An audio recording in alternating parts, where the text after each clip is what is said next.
Hey everybody, hope you guys are having a great end to your summer or beginning of your school year. I know some people are in classes, some are not. Congratulations to those who've started a new year, and enjoy the rest of the summer to those who have not.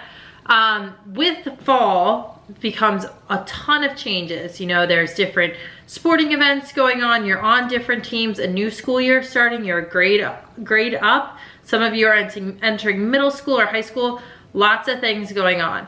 One of the biggest things that happens during the fall for a lot of high schoolers is recruiting. So today we're gonna talk through 3 easy tips that you guys can use as this recruiting season starts, so it can make it as smooth as possible for you on the logistics side and easy for you on the playing side. So here are my 3 recruiting tips. Tip number 1 is make sure that when you are emailing coaches that you are super organized. So emails are kind of the coach's first introduction to who you are if they've never seen you play before. So it's really important when you email coaches of prospective colleges that you're interested in, you're super clear about your goals. You want to say your name, where you're from, what teams you play on, and what tournaments you're going to be at, as well as any other information you think is important. If you're really smart, want to go to an Ivy school, it's important to put your academic information.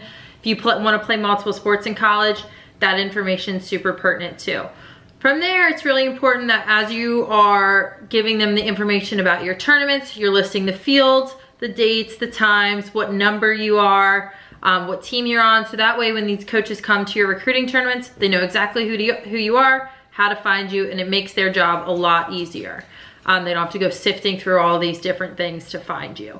So emails are a great introduction to who you are. Keep them short, sweet, to the point, and make sure the name of the coach matches the school and everything is consistent throughout. You don't want to say something to the Maryland coach, for instance, and then have it that you're really interested in UVA.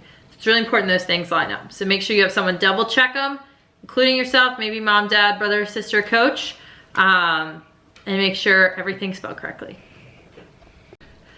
Another recruiting tip that I learned and my team did a really great job of growing up was during games is to play just like a team. Play like you have been from 6th grade through 10th grade, super unselfish, enjoying what you do, loving what you do, and most importantly, make sure you watch your attitude.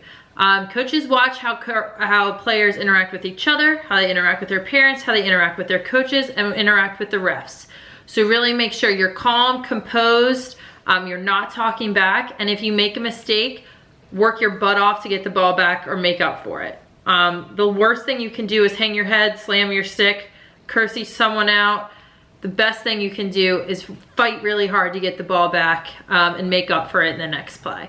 So that's a lot of what the coaches watch isn't X's and O's or goals or defense. It has a lot to do with your attitude and your mental toughness. My third and final tip is to make sure you visit everywhere. Visit big schools, small schools, private, public, Ivy Leagues, or all the way through D1, D2, D3. It's really important that you guys have a really well-rounded view of what you like, what you want out of your college experience, and the only way to truly get that is to go on all these visits. So I know time is tough, there's limited time to do everything, but make sure that you guys visit everywhere, visit the places that you're interested in, and visit places you're not interested in as well, just as sort of that gauge of, okay, do I think I know what I want? You know, for me, I didn't want to go to Maryland. I didn't want to go there at all, and that ended up being the place that I chose, so anything can happen. So just make sure you visit everywhere and keep an open mind. All right, guys, so that's a wrap on this recruiting video. 3 easy tips for you to follow. Make sure you send out emails. Make sure you are playing like you normally have, calm, cool, composed, and that you continue to visit all of these different schools. If you get those 3 down, that's kind of your general basics and something that's gonna make this recruiting process a lot easier for you. I'll be doing a few more of these throughout the fall to just kind of help you guys navigate it. But good luck and enjoy it. This is a really fun time when people are telling you that they want you, and you have a chance to kind of get all of these coaches really interested in you. So have fun, enjoy it, and and go kick some butt. Bye.